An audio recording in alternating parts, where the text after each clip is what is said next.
नमस्कार, जय हिंद। आप सभी का स्वागत है करण चाचा के इस एपिसोड में। और आज हम बात करने वाले हैं, कल 26 जनवरी बीत चुकी है और वहाँ से बहुत चीज़ें हमें मिली हैं जो कि हम अपने यूपीएससी के लिए निकाल सकते हैं। हालाँकि उसको धीरे-धीरे फ़िल्टर आउट करने में थोड़ा समय लगेगा, तो थोड़ा-सा आप समय हमें भी देंगे वहाँ पे।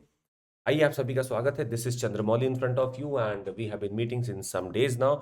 To sum we have been meeting more than a year now. I want to highlight few things here. यहाँ पे जो भी हम कर रहे हैं वो थीमेटिक करंट अफेयर्स है। कोई भी अगर इस भावना के साथ आ रहा है कि मैं बस आऊँ, फैक्ट सुनूँ, निकल जाऊँ, ऐसा नहीं होगा। यहाँ पे आपको डेवलप करना पड़ेगा अपना थीमेटिक करंट अफेयर्स। ये हम बार-बार ज़ोर दे रहे हैं आपको। जिस दिन आपने थीमेटिक करंट अफेयर्स का पावर समझ लिया, उस दिन आपने बहुत बड़ी चीज़ समझ ली है इस यूपीएससी की। ये टेलीग्राम चैनल है, आप इसको फॉलो कर सकते हैं। और ये है टेलीग्राम ग्रुप चंद्रमौली SIR। आप इसको भी फॉलो कर सकते हैं ताकि आप अपडेटेड रहें कि हम कब, कहाँ पे कौन-सा सेशन ले रहे हैं। टॉप एजुकेटर्स कोशिश कर रहे हैं आपको बेस्ट कंटेंट देने का। इस कंटेंट को यूज़ करिए और क्रैक करिए इस एग्ज़ामिनेशन को।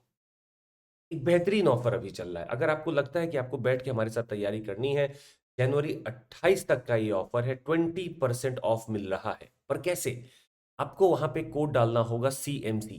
आप जैसे ही CMC कोड डालेंगे वहाँ पे तुरंत ये ऑफ़र लग जाएगा और आपको मिलेगी एक 12 मंथ्स का जो हमारा कोर्स है वो आपको मिल जाएगा 46400 में। I think it is affordable. और किसी को भी लगता है कि वो कर सकता है तो ज़रूर कर सकते हैं आप। इसमें बहुत फ़ायदा रहता है। प्लस में हम सभी लोग आपको बहुत अच्छे से एक स्ट्रक्चर्ड सेशन देते हैं। और आरंभ बैच है जो आज से ही चालू हो रहा है 27th ऑफ जनवरी। तो आप इसके लिए भी अप्लाई कर सकते थे। CMC कोड यूज़ करके आप अभी भी इसमें अप्लाई कर सकते हैं। चालू करते हैं आज का session with a very positive thing. It is said that यत भावो तत भवति। जैसा आपका भाव रहेगा वैसे ही आप बन जाएंगे। अगर आपका भाव है कि मुझे करना ही है तो what come may you will do it. और अगर आपको लगता है कि मुझे एग्जाम को क्रैक करना ही है तो वो करके ही आप छोड़ेंगे। हमेशा यही भाव बनाइएगा। नहीं, उल्टा भाव मत बना लीजिएगा कि मुझे करंट अफेयर से डर लगता है। थीमेटिक करंट अफेयर्स पढ़िए। आपको खुद अभी कुछ ही दिन हुए हैं अभी तो हमको और आपको चालू किए हुए। आप अभी भी समझ चुके होंगे कि हम लोग कितना आगे लोगों से निकल चुके हैं करंट अफेयर्स के मामले में। अभी तक आपने कुछ थीम्स देखी हैं। इसमें आज एक नया ऐड हो रहा है 42nd नंबर। और ये ऐड होता चला जाएगा। ये लिस्ट जाके रुकेगी कहीं 80 के आसपास या 85 के आसपास। आइए चालू करते हैं आज का सेशन। तो आज के पेपर में जब आप पहला ही पेज पलटेंगे तो आपको एक बहुत बड़े से हेडिंग भी दिखने वाली है और ज़रूरी भी है उसको देखना। India displays indigenous arms and women power at Republic Day parade. Indian made field guns replace vintage model for 21 gun salute. बहुत अलग चीज थी। At first parade with president Draupadi Murmu at the helm, Egypt's Abdul Fattah el Sisi is a chief guest. ठीक है, हम Egypt के साथ अपनी चीजों को रिवाइव करने की कोशिश कर रहे हैं। हमें 26 तारीख वाले दिवस के में से कुछ चीज़ें निकालने होती हैं। और वो है कि कल्चर के लिए हम क्या अपने चीज़ों को देख सकते हैं।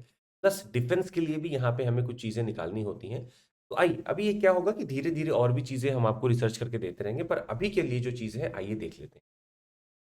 सबसे पहली चीज़ हमें देखिए, ये पर्सनैलिटी बेस्ड अगर देखा जाए इसमें तो एक बड़ी अनोखी चीज़ हमको इस बार दिखी कि कर्नाटक के टेब्ल्यू में they have tried to showcase the exceptional achievements of 3 women. Sulagitti Narasamma ji, जो कि आप समझेंगे एक मिडवाइफ थी and she was actually involved into deliveries of the kids, maybe thousands of deliveries. अब कई बार विलेजेस में ऐसी जगह नहीं मिलती हैं या फिर इंस्टीट्यूशंस नहीं होते हैं। वहां पे अगर ऐसा कोई इंसान है और कर रहा है, it's an inspiration for all of अस। उन्होंने बस ये सीख लिया था कि कैसे करना है और वो फिर जाके बस हर जगह wherever she was required वो जाके पहुंच जाती थी। Tulsi Gowda Halakki ji, also known as Vriksha Mate, and सालू मरादा तिमक्का जी, जो कि ये सारे ही नाम बहुत रिवर्ड हैं। और वाकई में कर्नाटक ने उस नॉर्मल लाइफ से उठा के लोगों को दिखाया है। It's an inspiration for all of us that if we are anywhere maybe situated, हम लोग अगर अच्छा करना चाहें तो कर सकते हैं। त्रिपुरा के टेब्ल्यू की बात की जाए तो इन्होंने दिखाया है एक बेहतरीन idea, sustainable livelihood through tourism and organic farming. Organic farming अगर देखा जाए, अगर हम यहाँ पे नॉर्थ ईस्ट लिखें और यहाँ पे आपका नॉर्दर्न प्लेन्स लिखें, तो ऑर्गेनिक फार्मिंग का प्रचलन नॉर्थ ईस्ट में ज्यादा है। आप देखेंगे सिक्किम, आप देखेंगे त्रिपुरा। तो लगभग नॉर्थ ईस्ट में इतना ज्यादा प्रचलन इसलिए भी हो रहा है because north east is still having a faith in nature based solution. यहाँ पे वो नेचर बेस्ड सोल्यूशन का ही लगभग रुझान भी रखते हैं और कोशिश करते हैं। Well, as I compare the other parts of the country where incentivizing, where maybe having more remuneration has been set as a sort of like it is required, तो कई बार क्या होता है कि यहाँ पे ऑर्गेनिक फार्मिंग नहीं हो पाती है उस स्केल पे जितना हमें नॉर्थ ईस्ट में करने को मिल रहा है और देखने को मिल रहा है। तो ये एक बड़ी अच्छी बात है और इससे वाकई में अगर ऑर्गेनिक फार्मिंग अगर आप कर रहे हैं और आपके पास तो आजकल इतनी स्कीम्स हैं, तो जैसे कि नेचुरल बजट फार्मिंग है, या zero zero budget natural farming है, जीरो बजट नेचुरल फार्मिंग है, तो इन सब का यही है कि आप एक अपने ही लैंड को यूज करते हुए बाहर से आपको कुछ भी इनपुट नहीं करना है, आप सब कुछ अंदर ही करना चाहते हैं। तो this is also a way for sustainable livelihood. दूसरा इन्होंने जो दिखाया वो है महामुनि बुद्ध मंदिर।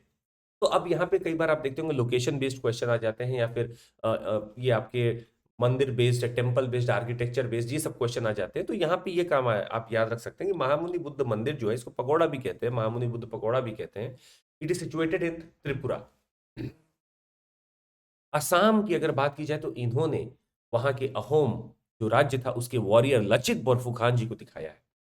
लचित बोरफुखान जी काफी न्यूज में रहे हैं, और लगभग आप जब भी पिछले 6-7 महीने का निकाल के देखेंगे तो आप देखेंगे कि कैसे इनका जिक्र किया गया है। इनका जन्म 1622 में हुआ था, 1622 में हुआ था, और 1671 में ये बहुत ही ज्यादा फेमस होने वाले हैं, क्योंकि बैटल ऑफ सराय घाट में ये लीड करेंगे। ये बैटल ऑफ सराय घाट है जो कि लड़ा जा रहा है ब्रह्मपुत्रा पे। तो कुछ चीजें आप याद रखिएगा, on the banks of Brahmaputra we are going to have a battle of Saraighat. और ये किसके खिलाफ है? ये जो अहोम किंगडम है, they are fighting against the Mughal forces. देखिए ये भी बड़ी इंपॉर्टेंट चीज निकल के आ रही है कि यहाँ पे जैसे आप देखेंगे, maybe if we get a question, तो हमारे दिमाग में हमेशा ब्रिटिशर्स आ सकते हैं क्योंकि वो वहां पे जाके एक्सप्लॉइट कर रहे थे चीजों को, पर यहाँ पे मुगल फोर्सेस के खिलाफ था। और मजे की बात यह है कि दे हैव वन, मतलब the victory of Ahoms happened there in the battle of Saraighat over the Mughals. और इसको कहा जाता है कि लचित बोरफुकान जी एक इंस्पिरेशन है हमारे नेवल फोर्सेस को, और वो वहां पे आप समझ सकते हैं कि they he was actually leading the contingent, और वो पूरा उसको लीड करते हुए प्लस नेवी पे ध्यान रखते हुए सारा चीज हुआ था, और मुगल वहां डिफीटेड हो गए थे। तो हमारे लिए एक इंपॉर्टेंट पॉइंट हमें मिलता है यहाँ से। आंध्र प्रदेश का जो टैब्लू था वो हमें दिखाता है प्रभाला तीर्थम। अब द प्रभाला तीर्थम एक फेस्टिवल है जो पीजेंट्री का है ड्यूरिंग मकर संक्रांति। तो कई बार वही सवाल है कि मतलब आपको मकर संक्रांति के और बहुत सारे नाम पता है बाकी राज्यों में भी, पर अगर प्रभाला तीर्थम आ गया तो हम लोग हो सकता है कंफ्यूज हो जाएंगे कि आंध्र प्रदेश है कि तमिलनाडु है कि केरला है। यहाँ याद रखिएगा, it is Andhra Pradesh that is having this festival of peasantry which is during the Makar Sankranti which is the Prabhala Tirtham। आइए आगे चलते हैं। अगला न्यूज आइटम है हमारा, 10 killed in West Bank as Israel launches deadly raid. अब आप लोग सब लोग के पास एक लोकेशन का थीम होगा, प्लीज निकाल लीजिए, शायद 6 नंबर है, लोकेशन का थीम निकाल लीजिए। अच्छा, अब एक चीज देखिएगा, अब इसराइल और पैलेस्टीन के बीच में लगभग वॉर, या फिर अगर आप बात करेंगे तो चीजें लगभग ऐसी ही चल रही हैं। भले वो कभी बॉम्बिंग को लेके हो, कभी मस्जिद को लेके हो, ये चीजें चलती ही रहती हैं। तो बार बार आपको जरूरी नहीं कि आप उसका हर चीज बार बार पढ़ते रहें कि ये फाइट हो रही है। हमें अब फाइट इतना इंपॉर्टेंट नहीं है। दुख है कि वहां पे चीजें ऐसी हो रही हैं, पर हमारे यूपीएससी के लिए अगर आप देखेंगे तो ये फाइट से बढ़कर अब हमें कुछ चीजें इसमें से निकालनी होंगी। जैसे कि हमने इसमें से देखा, दो लोकेशन हमें मिलती हैं, एक लोकेशन है जेनिन और एक लोकेशन है अलराम या रामल्ला। आप रामल्ला भी याद रख सकते हैं। ये दो लोकेशन अब हमारे लिए इंपॉर्टेंट है। तो रामल्ला आप नॉर्मली भी जानते होंगे कहाँ पे है, पर जेनिन आप नहीं जानते होंगे, तो वहां पे हमें देखने को मिल सकता है अगर पेपर में आया which of the pairs are correctly matched, या फिर इट वाज इन न्यूज कहाँ पे है, तो ये चीज हमारे लिए थोड़ी सी इंपॉर्टेंट हो सकती है। आइए देखते हैं, ये आपके सामने मैप है, आप देख सकते हैं। ये एकदम टॉप पार्ट पे आएंगे तो आपको दिखेगा, वेस्ट बैंक के टॉप पार्ट पे आप देखेंगे जेनिन लिखा है। This is Jenin, this is Jenin over here. Top part पे देखिए वेस्ट बैंक के, मतलब पैलेस्टीनियन टेरिटरी के जो वेस्ट बैंक का भाग है उसके नॉर्थ में जब आप देखेंगे तो आपको मिलेगा जेनिन। ठीक, आप उसके नीचे आइए, जेरूसलम के आप पास आइए, और जेरूसलम के थोड़ा सा आप नॉर्थ में रहेंगे तो आपको दिखेगा रामल्ला। रामल्ला, तो दोनों ही बॉर्डर के आसपास है, और इसीलिए वहां कोशिश मतलब की जाती है कि वैसे तो पीस बनी रहे, पर फिर भी कई बार इजराइल कई बार पैलेस्टीन कुछ ना कुछ चीजें ऐसी हो जाती हैं शायद वहां पे लोगों की जान चली जाती है, they are dead. And Jenin और रामल्ला ये हमारे लिए थोड़ा सा इंपॉर्टेंट है, इसको देख लीजिएगा। खैर, इसराइल का बॉर्डर हम आपको बहुत बार बता चुके हैं। वेस्ट बैंक वेस्ट में ना होके इसराइल में ईस्ट में है, हमने आपको ये भी बता दिया है। और ये हमारा गाजा स्ट्रिप है जो आप देख सकते हैं। तो अगर प्रश्न बनेगा तो वो लोकेशन बेस्ड बन सकता है। हालांकि इसके जो इजराइल में और भी चीजें हैं जो हम लोग धीरे धीरे पढ़ेंगे, जैसे इसमें कहा जाता है टू स्टेट सोल्यूशन की बात की गई है। तो टू स्टेट सोल्यूशन की अब समय आ गया है कि टू स्टेट सोल्यूशन कर देना चाहिए। आप दोनों को अपना अपना स्टेट अब मिल जाना चाहिए विद कैपिटल। पर अभी तक इसके ऊपर इजराइल आगे बढ़ नहीं पा रहा है, और शायद इसी वजह से बहुत सारी दिक्कत बॉर्डर एरिया में देखने को मिलती है। आइए आगे चलते हैं। अब एक न्यूज आई थी कि the states fall short of target to improve forest cover quality. ये थीम तो आपकी है 12 नंबर में, अगर आप इसको लिख लें इन्वायरमेंट और डेवलपमेंट की, मतलब इन्वायरमेंट वर्सेस डेवलपमेंट, या फिर इसमें हम सभी कुछ ऐसा लिख लेंगे जो इन्वायरमेंट से भी रिलेटेड हो। तो थीम निकालिए अपनी 12, अपने पेपर फोल्डर अपने 3 में लगा रखी हो।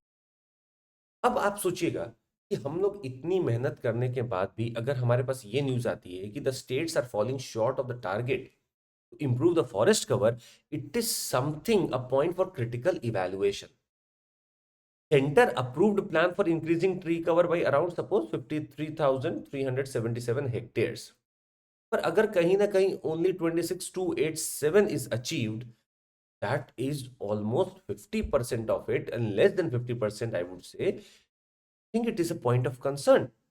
इसका मतलब है कि हमारे प्रोग्राम्स इंप्लीमेंट ठीक से नहीं हो पा रहे हैं, हमारे प्रोग्राम शायद ठीक से नहीं चल पा रहे हैं। अब तुरंत क्या प्रोग्राम है हमारे पास, हमारे दिमाग में आना चाहिए कि हमारे पास क्या प्रोग्राम है। हम आपको बता दें, एक National Mission for Green India है। National Mission for Green India आप लिख सकते हैं, या फिर इसको GIM लिख सकते हैं, ग्रीन इंडिया मिशन लिख सकते हैं। ये एक मिशन है अंडर हमारे और भी नेशनल मिशन है जो भी हम आपको दिखाएंगे, उसके अंडर में एक ये भी मिशन है, green India mission. Target set किया था under the mission 10 million hectares, 10 million hectares of the forest and the non forest lands for increasing the forest and the tree cover. मतलब हमने टारगेट किया हुआ है 10 million hectares of forest and non forest lands for increasing the forest and the tree cover and also improving the quality of the existing forest. मतलब हमने target तो बहुत बड़ा रख रखा है, पर जब हम यहाँ पे आके फैक्ट देख रहे हैं तो शायद कहीं ना कहीं हमें दिख रहा है कि कुछ ना कुछ चीजें नहीं हो पा रही हैं। आइए समझते हैं कि क्या चीजें हो रही होंगी। National Mission for Green India के बारे में आपको बता दें तो it's a mission that is govern by ministry of environment forest and climate change. खैर, और कौन ही मिनिस्ट्री करेगी इसको। Which has the mandate of reviving the degraded forest. मतलब इसका मैंडेट है डिग्रेडेड फॉरेस्ट को रिवाइव करना भी, या जो फॉरेस्ट लैंड है उसको रिवाइव करना, with a focus on increasing the forest cover and density and conserving the biodiversity. तो देखिएगा, वो लोग कई बार यहाँ पे आपको पूछ सकते हैं, तो आप ब्रॉड व्यू लेके चलिएगा। Reviving the degraded forest land, increasing the forest cover and density, and conserving the biodiversity also. जब आप फॉरेस्ट बचा रहे हैं, कंजर्व कर रहे हैं, तो आप बायोडाइवर्सिटी को भी कंजर्व कर रहे हैं। It works towards reducing the fragmentation of the forest, enhancing private public partnerships for plantations। तो मतलब फ्रैगमेंटेशन ऑफ जो फॉरेस्ट हो रहा है, चंक्स में काट दी जा रहे हैं, उसको रोकने के लिए वर्क करेगा। पब्लिक प्राइवेट पार्टनरशिप को बढ़ावे के लिए बात करेगा ताकि प्लांटेशन और हो सकें, और improving schemes based on joint forestry management etcetera. तो जॉइंट फॉरेस्ट्री का एक बहुत इंपॉर्टेंट टर्म है जॉइंट फॉरेस्ट्री मैनेजमेंट। यहाँ पे साफ तरीके से दिखाया जाता है कि सरकार अकेले कुछ नहीं कर पाएगी, उसको मदद चाहिए, लोगों का, लोकल लोगों का मदद चाहिए होगा, तभी कुछ हो पाएगा। तो जॉइंट फॉरेस्ट्री मैनेजमेंट भी यहाँ पे बहुत इंपॉर्टेंट निकल के आता है। It makes plans to tackle the challenges posed by the climate change. Enhancing the carbon sinks, अगर आप देखेंगे इसके कुछ ऑब्जेक्टिव्स हम आपको दिखाएं, तो इसका नेशनल ग्रीन मिशन या ग्रीन इंडिया मिशन का जो एक बहुत बड़ा यहाँ पे एक फैक्टर हमें दिखता है, ऑब्जेक्टिव हमें दिखता है, इतने जब पेड़ लगेंगे तो आखिर हम पेड़ लगा क्यों रहे हैं? क्योंकि वो कार्बन सिंक है।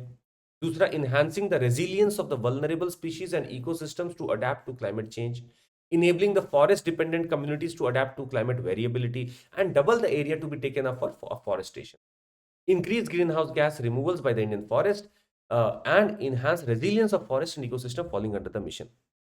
तो एफॉरेस्टेशन को डबल कर देना है। अगर आप देखेंगे कुछ भी जो enabling the forest dependent communities to adapt to climate variability, हमको उन लोगों को भी तैयार करना है जो कि क्लाइमेट वेरिएबिलिटी के कारण परेशान हो सकते हैं, उनको भी हमें तैयार रखना है, मदद करनी है उनकी भी। तो अभी लिखिए मत कुछ, आप बस समझ लीजिए, ग्रीन इंडिया मिशन का एक बहुत ब्रॉड ऑब्जेक्टिव है। बायोडायवर्सिटी के लिए भी है, कम्युनिटीज़ के लिए भी है, एफॉरेस्टेशन के लिए भी है, और ये चाहते हैं कि ग्रीन हाउस गैस का सिंक बन जाए हमारे फॉरेस्ट बहुत अच्छे से। खैर, जैसा कि हमने आपको बताया कि हमारे पास और भी नेशनल मिशन, अगर आपको देखा जाए तो there are total 8 national missions. ये किसके तहत है हम आपको बता दें। National action plan on the climate change that was launched in 2008। अब आप देखिएगा 2008 से लेकर 2023 तक कुछ ना कुछ एक रिलेशन जरूर है, तो ये प्रश्न आने की गुंजाइश बढ़ जाती है। National Action Plan on the Climate Change was launched in 2008 by the Prime Minister's Council on Climate Change, and it aims at creating awareness among the representatives of the public, different agencies of the government, scientists, industry, etc., etc., etc. तो ये 2008 में launch हुआ था national action plan on climate change. 8 mission है इसके तहत।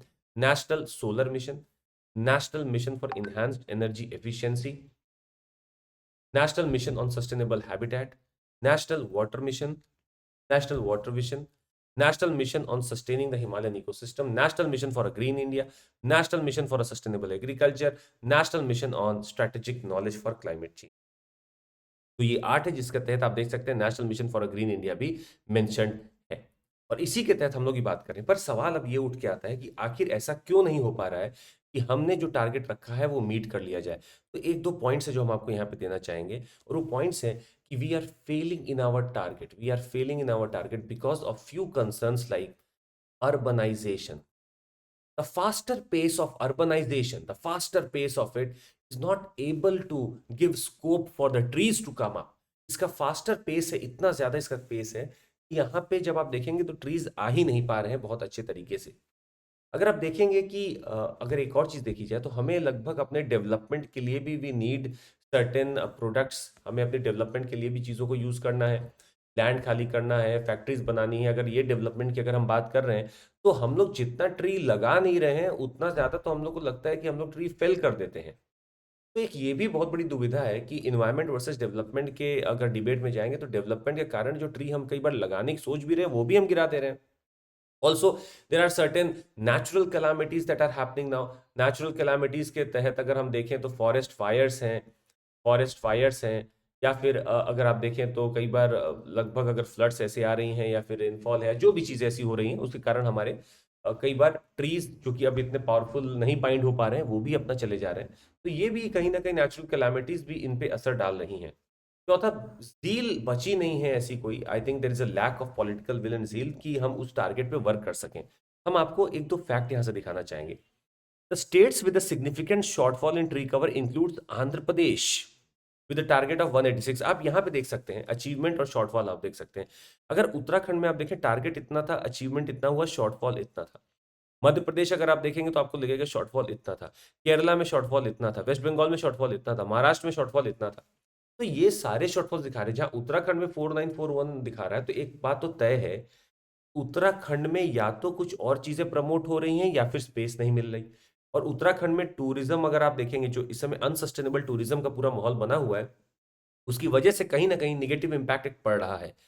The same goes about the Madhya Pradesh, जहां पे अगर आप देख सकते हैं तो एक्सपेंशन ऑफ एग्रीकल्चर की अगर बात की जाए, एक्सपेंशन ऑफ एग्रीकल्चर की बात की जाए, तो मध्य प्रदेश में आप देख सकते हैं होते हुए शायद कहीं ना कहीं फॉरेस्ट कवर वहां पे जितना हम चाह रहे थे उतना हम बढ़ा नहीं पा रहे हैं।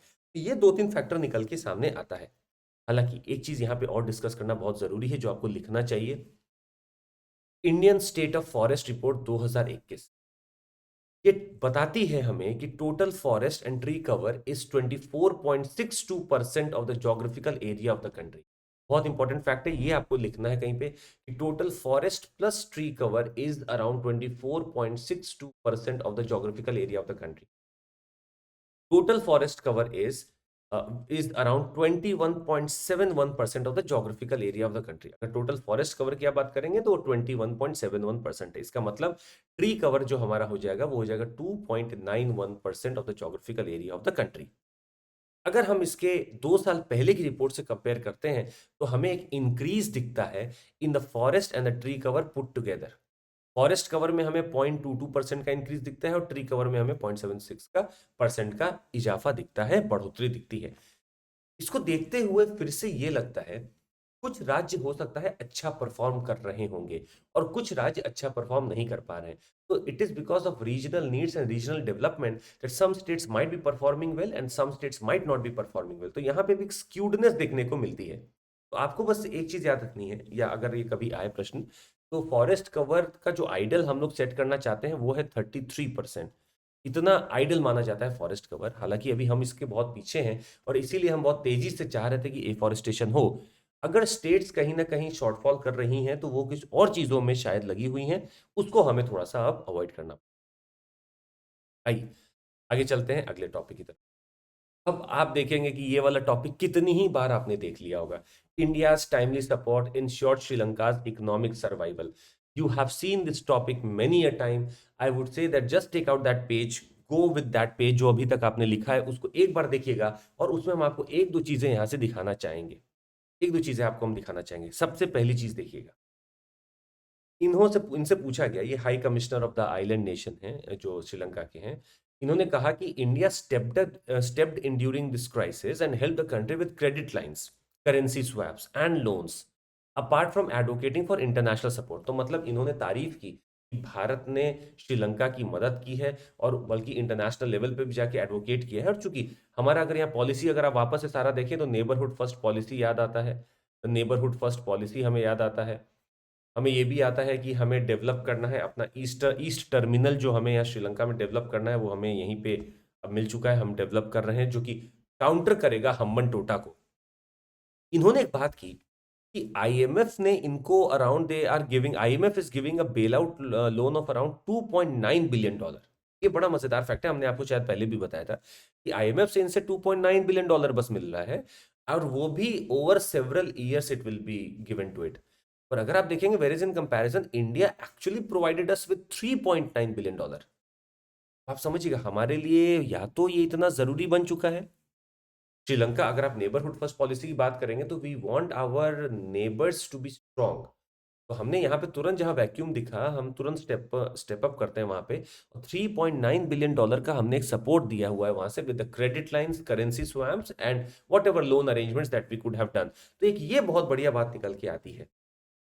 दूसरा चीज अगर आप यहाँ देखें तो इनसे पूछा गया कि ऐसा बताइए कि अभी तक इंडिया श्रीलंका का जो रिलेशन है, अगर हम कुछ एक ग्राफ बनाना चाहेंगे, इंडिया श्रीलंका का रिलेशन अगर 2005-6 तक देखेंगे थोड़ा ऐसा था, फिर लगभग उसके बाद से इंडिया श्रीलंका का रिलेशन ऐसा ही जा रहा है। और इसके पीछे जिम्मेदार है चाइना, इसके पीछे जिम्मेदार है चाइना और खुद के इनकी पॉलिटिकल इंस्टेबिलिटी और चाइना इसके लिए पूरी तरह से जिम्मेदार है। अब यहाँ पे इनसे पूछा गया कि सर बताइए, अगर आपको इतना पैसा दिया गया, भारत ने आपकी मदद की, तो आपको क्या लगता है कि भारत और श्रीलंका के संबंध अब क्या बहुत अच्छे हो रहे हैं? इन्होंने बोला सर जाहिर सी बात है कि अब हम समझ चुके हैं चाइनीज इन्वेस्टमेंट और चाइनीज की चीजें क्या थी, अब हम समझ चुके हैं। But we have full trust, we have full faith in the country India. दूसरा इन्होंने कहा कि इंडिया की सिक्योरिटी हमारे लिए भी, मतलब अगर इंडिया को कुछ लगता है कि उनकी सिक्योरिटी के लिए कुछ कंसर्न है तो वो हमारे लिए भी कंसर्न है। When it comes to security issues, India security is our security. और इन्होंने कहा कि हमारे लीडर्स ने बहुत बार कहा है, मतलब भारत को कहीं ना कहीं उस रेल्म में इन आइलैंड नेशन के या फिर अपने एशिया में अगर देखा जाए तो श्रीलंका का ट्रस्ट मिलते हुए देख रहा है। आज के परिवेश में जहाँ चाइना ने बहुत लोगों को हमसे अलग कर दिया है, या श्रीलंका का अगर हमें जरा सा भी सपोर्ट मिलता है, I think it is for the good. भाई तो इसमें कुछ नया नहीं था, ये वही चीजें थी, बस हम आपको बार बार इसलिए दिखा रहे थे क्योंकि यहां से कुछ इंपॉर्टेंट चीजें मिल सकती थी। ये बड़ा इंपॉर्टेंट पॉइंट है जो अब आपको याद रखना होगा। ये थोड़ा सा है, तो आप अपनी एक थीम बना लीजिए पहले, एनर्जी एंड टेक्नोलॉजी। ये थोड़ा सा इंपॉर्टेंट है, एनर्जी एंड टेक्नोलॉजी वाला।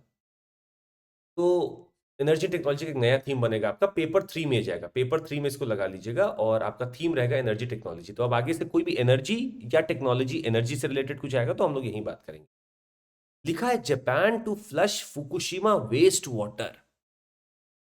आपको याद होगा फुकुशिमा डाइची, ये न्यूक्लियर रिएक्टर यहाँ पे पूरा था जो कि सुनामी के कारण पूरा खराब हो चुका था, और डर था, ये पूरा ओवरहाउल हो चुका था, यहाँ पे डर था चीजें फैल जाएंगी, खराब हो जाएंगी, ये सब डर और आज भी बरकरार था। उस एरिया को कंटेन भी किया गया था।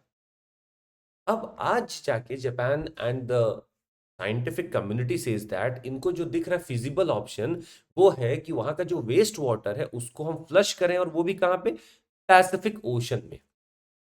तो आइए देखते हैं कि क्या हो सकता है इसे नुकसान, और क्या चीजें हमारे समझ में आती हैं, और कैसे न्यूक्लियर एनर्जी को देखा जाए आगे के संबंध में। तो हमारा दिमाग थोड़ा ब्रॉड रहेगा यहाँ पे कि न्यूक्लियर एनर्जी को कैसे देखना है, कैसे नहीं देखना है, इसके ऊपर भी डिस्कस करेंगे। पहले आइए फुकुशिमा को हम आपको दिखा दें। ये आप देख सकते हैं, ये लिखा हुआ है फुकुशिमा, ये रहा आपका फुकुशिमा दाइची। ठीक है, तो you can understand when the accident happened. तो यहाँ पे न्यूक्लियर फ्यूल आपका डैमेज हुआ था, मतलब लगभग पूरा देखेंगे बैकअप भी शायद इनका नहीं चल पाया था, तो एक बहुत ही बुरी हालत यहाँ हो गई थी, और इसी को कंटेन करने के लिए काफी मेहनत की गई। अब इस जैसे ही ये एक्सीडेंट हुआ, उसके बाद में आप देखेंगे कि दुनिया भर में एक रिपरकशन चला गया। जापान ने तो अपना, अगर आप देखेंगे, डिपेंडेंसी न्यूक्लियर एनर्जी पे तो सिर्फ 5% कर लिया है। यूरोप ने तो साफ बोल दिया, जिसमें जर्मनी लीडर था, बोला कि न्यूक्लियर एनर्जी हमें यूज ही नहीं करना है, अपने जो भी हम अभी ऑल्टरनेटिव सोर्सेज ढूंढ रहे हैं उसमें हम न्यूक्लियर एनर्जी यूज नहीं करेंगे। तो ये लोग के मन में डर तो बैठ गया था। तीसरा पॉइंट यहाँ पे है कि क्या वाकई में एक ऐसा हादसा को देख के हमें बार बार ऐसा सोचना चाहिए कि यही होगा? यहाँ पे एक दो पॉइंट हम लोग डिस्कस कर सकते हैं। आइए पहले हम देखते हैं कि क्या है, फिर हम लोग वो पॉइंट डिस्कस कर लेंगे। इनका था कि the water that the Japanese government wants to flush from the plant was used to cool the reactors, मतलब रिएक्टर्स को ठंडा करने के लिए इस पानी को यूज किया जाता था। प्लस वहां पे कुछ रेन वाटर और ग्राउंड वाटर है, पर इस पानी में रेडियो एक्टिव आइसोटोप्स हैं from the damaged reactors, and it दस इटसेल्फ रेडियो एक्टिव। मतलब ये रेडियो एक्टिव है, पानी में रेडियो एक्टिविटी है। जापान ने कहा है कि ये इस पानी को धीरे धीरे छोड़ेगा पैसिफिक ओशन में अगले 30 सालों तक। और इन्होंने कहा है कि व्हाट इफ द वाटर, क्या हमने जब इन लोगों ने इनसे पूछा कि बताइए कि आप एक बार में अगर छोड़ देंगे या 30 साल में भी अगर आप छोड़ेंगे तो कुछ क्या दिक्कत नहीं होगी?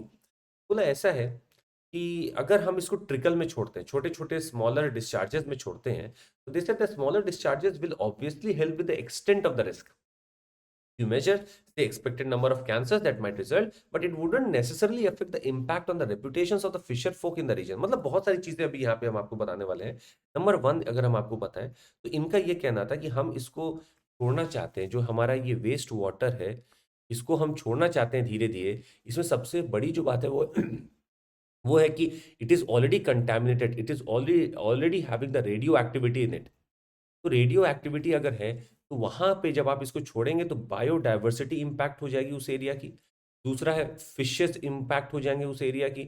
और पैसिफिक ओशन जहां पे आप देखेंगे फिशिंग ग्राउंड्स बनते हैं, अगर आप जापान को देखेंगे तो जापान के पास एक फिशिंग ग्राउंड बनता है जहां पे फिशरमैन या फिशर folk कम्युनिटी बहुत है। फिशिंग ग्राउंड बनता है। नीचे कमेंट करके बताइएगा कि कौन से दो करंट हैं, एक कोल्ड वाटर करंट होगा और एक हॉट वाटर करंट होगा, जो यहाँ के मिलते हैं और एक फिशिंग ग्राउंड बनाने की पूरी यहाँ पे प्रस्तावना रखते हैं, बहुत अच्छे से बनाने की कोशिश करते हैं। प्लीज बताइएगा कि कौन से ये दो करंट है। तो फिशेस अगर इंपैक्ट होंगी तो फिशेस कम्युनिटी इंपैक्ट होगी वहां पे, और कोस्टल एरियाज में तो लगभग फिशिंग का बहुत अच्छा सा पूरा एम्प्लॉयमेंट बेसिस है वहां पे। तो यही वाटर अगर आपके, अगर मान लीजिए कि टिश्यू में चला जाए, अगर टिश्यू में चला जाए तो क्या होगा? यही वाटर अगर मान लीजिए कि आपके शरीर में चला जाए, और ये क्योंकि फूड चेन के माध्यम से आप तक पहुंचेगा ही पहुंचेगा, तो क्या होगा? तो these are the concerns that are still there. Japan has taken a very narrow view here, says that we will release it in a trickle, and then it may not necessarily be causing that much big of a trouble। पर यहाँ पे कुछ scientist का बिल्कुल सही था कहना कि any discharge of radioactive materials will increase the risk of cancer and other known health impacts to those who are expose. तो इनका साफ था कि देखिए रिस्क तो बढ़ने वाला है, आप डालें ना डालें वो अलग बात है, पर रिस्क तो बढ़ने वाला है। अनदर प्रॉब्लम इज दैट इन्होंने, जो जापान की जो कंपनी थी, उसने ट्राइटियम उसमें से नहीं हटाया है from the water, because this is very difficult. This tritium easily absorb हो जाता है by the bodies of living creatures and rapidly distributed via blood. तो ये तो मतलब एक तो रेडियो एक्टिव वाटर छोड़ रहे हैं, तो कुछ साइंटिफिक कम्युनिटी का कहना था कि कम से कम इनको ट्राइटियम तो हटा देना चाहिए था। पर ट्राइटियम हटाना इतना मुश्किल इनको लग रहा है, या मुश्किल है भी, और वो नहीं हटा पा रहे। अब ये पानी में जब जाएगा तो it is easily absorb by the bodies of living creatures, तो लिविंग क्रिएचर्स तक पहुंचेगा और ये ब्लड के द्वारा द्वारा उनमें फैल जाएगा। तो उनका कहना था कि some have asked why the Japanese government can't store the water for longer than and then discharge it। उनका कहना था this is because the tritium's half life time it takes for its quantity to be halved to radioactive decay is 12 to 13 years। The quantity of any other radioactive isotopes present in the water will also decrease in this time। So at the time of discharge the water could be less radio active. तो उनका कहना था देखिए कि already 2011 से लेकर 2023 तक समय तो बीत चुका है और हम इसको 30 सालों तक दे रहे हैं। तो 12 से 13 साल तक हाफ लाइफ पीरियड होता है ट्रीटियम का। हाफ लाइफ पीरियड मतलब होता है any substance that shows radioactivity will actually be halved via radioactive decay in that much of time. वो हाफ हो जाएगा, रेडियो एक्टिविटी डिके करता रहेगा, रेडियो एक्टिविटी करता रहेगा, वो डिके होता रहेगा और हाफ हो जाएगा अपने पुराने अमाउंट का। और उसका एक पीरियड होता है, किसी का 12 साल होता है, किसी का 50 साल होता है। तो ये आपका लगभग लगा रहता है। तो उनका कहना था कि हाँ, देखिए हम डिस्चार्ज तो करना पड़ेगा क्योंकि हमने जो ऑल्टरनेटिव और सोचे थे जैसे कि वेपराइजेशन कर दें या फिर हम टैंक में ही स्टोर कर लें, तो ये नहीं अब फिजिबल लग पा रहा है, हमें इसको डिस्चार्ज करना ही पड़ेगा। तो यहाँ पे एक अब युद्ध टाइप का जो बातें छिड़ी थी वो ये है कि क्या वाकई में न्यूक्लियर एनर्जी अब इतनी भयावह है तो यूज नहीं करना चाहिए। इंडिया का स्टैंड बहुत क्लियर है यहाँ पे। इंडिया ने बोला आपको अगर याद हो मतलब हमारे ऑनरेबल प्राइम मिनिस्टर जो पहले थे मनमोहन सिंह जी, उन्होंने बोला था कि न्यूक्लियर एनर्जी को हमें एक तरह से अपना एक एमिनेंट टूल बनाना पड़ेगा, एक बहुत मोस्ट इंपॉर्टेंट इसको टेक्नोलॉजी ये रहेगी। It's one of the most important avenues for our energy, most important avenue इन्होंने कहा था। और इसी को अगर आप देखेंगे तो आज भी अगर आप देखेंगे 2023 में अगर हम बात कर रहे हैं तो हमारे पास न्यूक्लियर एनर्जी के लिए बहुत सारे आयाम हैं और जहां पे हम रशिया से बहुत ज्यादा मदद ले रहे हैं। हालांकि प्रोटेस्ट चलते रहते हैं, होते रहते हैं, और रशिया से हम बहुत ज्यादा यहाँ पे हेल्प ले रहे हैं। हमने कोशिश की है कि जो भी बेस्ट प्रोटेक्शन मेजर हो हम वो लेके चलें। और चूंकि अब हमारे पास एक एक्सपीरियंस भी है फुकुशिमा का, हमने देखा वहां पे क्या हुआ, कैसे हुआ, जापान ने भी शेयर किया है, तो प्रोटेक्शन मेजर्स हम सब लेके ही चल रहे हैं। इसके बाद ऐसा कुछ नहीं होना चाहिए कि जो लोगों के लिए हानिकारक होगा। पर न्यूक्लियर एनर्जी इंपॉर्टेंट इसलिए है क्योंकि आज जब अब ऑयल और हाइड्रोकार्बन्स का देखते हैं कि they are having such a costlier thing, तो कहीं ना कहीं न्यूक्लियर एनर्जी समझ में आता है। और ये सब कहीं ना कहीं डिपेंडेंट हो चुका है कार्टेलाइजेशन पे। कुछ ग्रुप हैं जो बन के ऑयल और हाइड्रोकार्बन का रेट को बहुत चेंज कर देते हैं, ऑल्टर कर देते हैं। हमें अपना डिपेंडेंसी दूसरे पे नहीं रखना है। For our own dependency we are developing our nuclear energy in such a manner कि आगे चल के हम यूज करने वाले हैं अपना ही रिजर्व जो हमारे पास होने वाला है, हम उसको यूज करने वाले हैं। अब आप हमें नीचे बताएंगे कि भारत किस चीज के लिए अपना न्यूक्लियर एनर्जी पूरा प्लान बनाया हुआ है। ऐसा कौन सा वो पदार्थ है, हमारे पास यूरेनियम इतना नहीं है, पर हमारे पास ऐसा क्या है जिसको हम अपने न्यूक्लियर एनर्जी के लास्ट स्टेज में बहुत अच्छे से यूज कर सकते हैं और उसका भंडार हमारे यहाँ बहुत अच्छे से। ये आप हमें बताएंगे नीचे कमेंट करके। हमने आपको बस हिंट दे दिया है कि यूरेनियम हमारे पास इतना नहीं है। आइए आगे चलते हैं और अब है थीम स्पेस टेक्नोलॉजी के ऊपर। आप लोग अपना स्पेस टेक्नोलॉजी का निकाल लें। ये बहुत पहले भी न्यूज आई थी, आती रहती है, फिर से आई है, तो एक बार देख लेते हैं इसको। स्पेस टेक्नोलॉजी का सब लोग अपना पेज निकाल लें। स्पेस टेक्नोलॉजी किस नंबर पे है ये भी बता दीजिएगा आप एक बार। कहा जा रहा है India first mission to study the sun to begin by June July. मतलब सन के लिए ये बहुत दिन से बातें चल रही हैं एक्चुअली। तो सन के लिए एक हमारा मिशन है जिसका नाम है आदित्य L1। यहाँ आदित्य तो नाम हो गया, जो हमारे पास से जो चीज वहां पे जाने वाली है वो तो हमारा उसका नाम हो गया, पर L1 एक पॉइंट है। L1 एक पॉइंट है। आइए देखते हैं क्या है ये L1 और कैसे चीजें यहाँ पे चल रही हैं और क्यों इंपॉर्टेंट हो सकता है। आदित्य L1 कहा गया है will be launched using the polar satellite launch vehicle PSLV। और इसके साथ 7 पेलोड्स जाएंगे, इंस्ट्रूमेंट्स जाएंगे जो वहां जाके देखेंगे, सूर्य को पढ़ेंगे। क्या क्या पढ़ेंगे आइए देखते हैं। आदित्य L1 पढ़ेगा सन्स का कोरोना। सन कोरोना क्या है ये अभी देखेंगे। सन का फोटोस्फेयर भी थोड़ा देखने की कोशिश करेगा, क्रोमोस्फेयर भी देखेगा, सोलर एमिशंस भी देखेगा, सोलर विंड और फ्लेयर्स जो भारत या पूरे विश्व में कई बार आप देखते हैं न्यूज आती रहती है, विंड और फ्लेयर कभी सैटेलाइट को इंपैक्ट करता है, कभी नेविगेशन को इंपैक्ट करता है, उसको पढ़ना है। कोरोनल मास इजेक्शन क्या होता है and we will carry out round the clock imaging of the sun. अब यहाँ पे कुछ पीटी अलर्ट आपके सामने आने वाले हैं, तैयार रहिएगा। लैग्रेंज पॉइंट L1 क्या है, एक तरह का L stands for Lagrange point, LAGRNG Lagrange point. ये क्या है? It is a position in the space. मतलब समझिएगा स्पेस में एक पोजीशन है जहां पे gravitational forces of the two body system, मान लीजिए एक बॉडी यहां पे है और एक बॉडी यहां है और बीच में इनके एक ऐसा पॉइंट है जहां पे इन दोनों का ग्रेविटेशनल पुल या पुश ऐसा है कि ये बॉडी अपने आप को स्टेबिलिटी में पाती है। ये बॉडी अपने आप को स्टेबिलिटी में पाती है। तो आप समझेंगे कि जैसे आप देखते होंगे जब एक रस्सी के ऊपर एक सर्कस में जब लोग वहां पे चलते हैं तो अपने हाथ में एक बस एक स्टिक लिए रहते हैं बैलेंस करने के लिए। वही चीज यहाँ पे देखने को मिलती है कि ये पॉइंट स्पेस में एक ऐसा पॉइंट है जो दो बॉडीज के बीच में निकाला जाता है और डिपेंड करता है कि कौन सी बॉडी कितना ग्रेविटेशनल फोर्स लगाती है कितना नहीं लगाती, उस आधार पे पॉइंट निकलता है। और इस पॉइंट पे इन दोनों का ही ग्रेविटेशनल पुल या पुश ऐसा है कि ये बॉडी अपने आप को स्टेबिलिटी में ही पाती है, ये स्टेबल ही रहने वाली है, स्टेबिलिटी में ही पाती है। तो this is your L1 point. ऐसा नहीं कि सिर्फ L1 पॉइंट है, और भी पॉइंट्स होते हैं, पर L1 पॉइंट क्या है? It is one of the 5 points in the orbital plane of the Earth Sun system. These can be used by the spacecraft to reduce the fuel consumption needed to remain in the position. क्योंकि वहां stability आ चुकी है तो अब अपने आप को बार बार maintain करने की जरूरत नहीं है, वो वहीं पे अपना स्थिर रहेगा। A satellite placed in the halo orbit around the Lagrangian point L1 has the major advantage of continuously viewing the sun without any occultation या eclipses। ये बड़ा इंपॉर्टेंट पॉइंट है, इसको आपको याद रखना होगा। A satellite placed in the halo orbit around the Lagrangian point, it has a major advantage of continuously viewing the sun without any occultation और eclipses। तो ये एक बहुत इंपॉर्टेंट पॉइंट यहाँ पे निकल के आ रहा है। L1 एक ऐसा पॉइंट हमें मिल चुका है जहां पे एक एडवांटेज है continuously viewing the sun, continuously viewing the sun. आइए हम आपको दिखाएं कि कहां पे आपको दिखेगा L1। ये देखिए, ये आपको L1 दिख रहा होगा। पोजीशन ऐसे तो याद रखने की जरूरत नहीं, पर फिर भी आप देख लीजिए L1 है। ये धरती हमारी सूर्य के चारों तरफ चक्कर लगा रही है और इसी में आप देख सकते हैं कि हमारा ये L1 पॉइंट है यहाँ पे, जो सूर्य और इसके बीच में यहीं पे ग्रेविटेशनल फोर्सेस जो हैं ऐसे बैलेंस होंगे जैसे कि लगेगा कि अब यहाँ स्टेबिलिटी आ चुकी है, यहाँ पे स्टेबिलिटी आ चुकी है। ऐसा मैनेज होते हैं कि यहाँ पे लगता है स्टेबिलिटी आ चुकी है। तो ये हमारा L1 पॉइंट है, इसको थोड़ा गौर से देखिएगा। This is my L1 point now.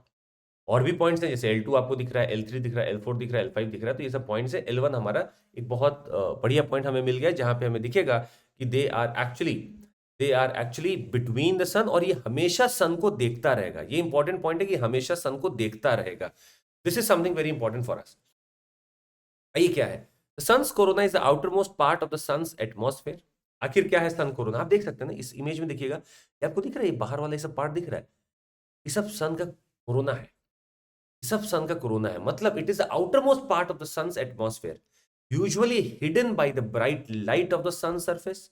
दिखता नहीं है नॉर्मली, पर ये कब दिखता है? ये दिख सकता है जब एक टोटल सोलर एक्लिप्स हो, तो हमें कोरोना दिख सकता है सन का। ये सन के कोरोना का जो अगर आप टेम्परेचर देखेंगे तो लगभग 10 million times it is less dense, but it is too much having the temperature there। Temperature बहुत ज्यादा है, और अगर आप देखेंगे it is 10 million times less dense than the sun's surface। यहां से यहां जब आप बढ़ रहे हैं तो डेंसिटी तो बहुत कम हो ही रही है, पर एक बहुत मिस्टीरियस केस है कि कोरोना का टेम्परेचर इतना ज्यादा कैसे बढ़ रहा है यहाँ पे आके। ये बहुत ही मिस्टीरियस केस है। आइए थोड़ा इसको और देखते हैं। ये सन का अगर आप देखें तो ये कोर है हमारा, आप देख सकते हैं यहाँ पे टेम्परेचर। अब कोर से जब आप बाहर की तरफ निकले और आप पहुंचे कहां पे? फोटोस्फेयर पे पहुंचे। फोटोस्फेयर का मतलब surface of the sun. The photosphere is the surface of the sun. वहां पे कितना टेम्परेचर आप देखेंगे? 6000 है केल्विन। फोटोस्फेयर के ठीक ऊपर वाला लेयर है हमारा क्रोमोस्फेयर, उसका कितना है टेम्परेचर? 10,000 केल्विन। अच्छा, अब इसके ऊपर हमारा ये सब जो पार्ट आपको दिख रहा है, ये कोरोना वाला पार्ट है। अब यहां का टेम्परेचर देखिए। अब आप समझ सकते हैं कि टेम्परेचर भाई यहां से हम जब अंदर से बाहर की तरफ जा रहे थे तो हो सकता था टेम्परेचर घटना चाहिए था, यहां तो कुछ उल्टा ही हो रहा है। यहां तो टेम्परेचर बहुत ज्यादा ही बढ़ रहा है, बहुत ज्यादा ही टेम्परेचर यहाँ बढ़ रहा है। और कोरोना में जाके तो मिस्टीरियसली बहुत हाई हो जाता है टेम्परेचर। तो इसी को लोग ढूंढने में लगे हैं कि ऐसा क्या हो रहा है कोरोना में, ऐसा क्या है कि टेम्परेचर इतना ज्यादा है। वहां पे आयोनाइज्ड गैस ही है, क्योंकि 1 मिलियन केल्विन में रहती है, वो आयोनाइज्ड गैस ही है। पर इतना ज्यादा कैसे है कि फोटोस्फेयर जो कि सरफेस है उससे भी ज्यादा टेम्परेचर बाहर, इसी के ऊपर पूरी रिसर्च यहाँ पे चल रही है। खैर, हम लोग के लिए ये भी इंपॉर्टेंट है समझना कि हम लोग इसको इसलिए ढूंढना चाह रहे हैं अच्छे से, ताकि सन से जो फ्लेयर्स निकलते हैं हम लोग उसको स्टडी करना चाहते हैं। जो सन से पॉजिटिव फोटॉन्स या जो एनर्जी बार बार वो ब्लास्ट करता रहता है, हम उसको देखना चाहते हैं कि आखिर वो क्यों हो रहा है, सन स्पॉट एक्टिविटी क्यों हो रही है, उसके पीछे क्या रीजन है, और क्या रिसोर्सेज हैं सन के जो अभी शायद कितने दिन तक हो सकती है चीजें, या कितने दिन तक चल सकती है। हम लोग इस पे भी वर्क कर रहे हैं। तो एक हमारे लिए एक अवसर है, और हम लोग सन को बहुत अच्छे से पढ़ना चाह रहे हैं आदित्य L1 के थ्रू। तो आज के लिए इतना ही न्यूज़ हमें बहुत इंपॉर्टेंट लगा और जो हमने आपको दे दिया है, बाकी ये वापस में आता रहेगा। आपके लिए एक प्रश्न है जो आप नीचे हमें बता सकते हैं। वो प्रश्न आपके लिए ये है कि आप बताएँगे हमें धरती का टेम्परेचर, या अगर धरती की अगर हम बात करें तो एक नॉर्मल लैप्स रेट होता है। जब हम सरफेस से ऊपर की तरफ जाते हैं तो एक नॉर्मल लैप्स रेट होता है। वो लैप्स रेट कितना है, ये आपको हमें बताना है। नॉर्मल लैप्स रेट कितना होता है धरती से जब हम बाहर की तरफ जाते हैं या ऊपर की तरफ उठते हैं तो एक नॉर्मल लैप्स रेट वर्क करता है। वो कितना होता है ये आप हमें नीचे कमेंट करके बताएंगे। आज के लिए बस इतना ही, मिलते हैं आपसे कल। बहुत बहुत धन्यवाद। सीएमसी कोड का आप यूज करके प्लस और आइकॉनिक सब्सक्रिप्शन ले सकते हैं। और एक एक्सपीडिशन बैच हमारा इंग्लिश में ऑलरेडी चल रहा है, जनवरी 19 से चालू हो चुका था। और वाइन अकेडमी आई वुड से widest choice of educators, flexibility है, अनलिमिटेड व्यूज हैं यहाँ पे, और हमारा एक बॉन्ड है आपके साथ, इसलिए अन अकेडमी। और पूरा पैसा एक बार में नहीं देना होता है, तो जो भी आप सीएमसी कोड लगा के आपको मिलेगा, आप ईएमआई भी उसकी बनवा सकते हैं। और आप सीएमसी कोड जरूर बता दीजिएगा वहाँ पे, ताकि आप हमारे साथ जुड़ सकें। ईएमआई करने का प्रोसेस बहुत सिंपल है, 2 घंटे में आपको अप्रूवल मिल जाता है। टेस्ट सीरीज भी हमारी चल रही है, 1999 में आप टेस्ट सीरीज भी ले सकते हैं हमारी। And we are starting with our offline centre, 4 तारीख से बैचेस चालू हो जाएंगे। तो अगर आप लोग वहाँ, स्वागत है आप लोग का, अगर आना चाहिए, आपके फ्रेंड रिलेटिव कोई भी आना चाहे, मोस्ट वेलकम। हमारा डैफ का इंटरव्यू गाइडेंस प्रोग्राम चल रहा है, तो आपके कोई भी रिलेटिव हो, जो फ्रेंड हो, जो इस बार दे रहे इंटरव्यू, जरूर बोलेगा, हमसे संपर्क कर लेंगे। बहुत बहुत धन्यवाद आप सभी का। Thank you so much. Take care. जय हिंद। निरंतरता ही सफलता की कुंजी है, जो निरंतर है वही सफल है। आप बस निरंतर रहिए अपने प्रयासों में, सफलता खुद आपके पास आएगी। बहुत बहुत धन्यवाद आप सभी का। Bye. Thank you so much. Take care. जय हिंद।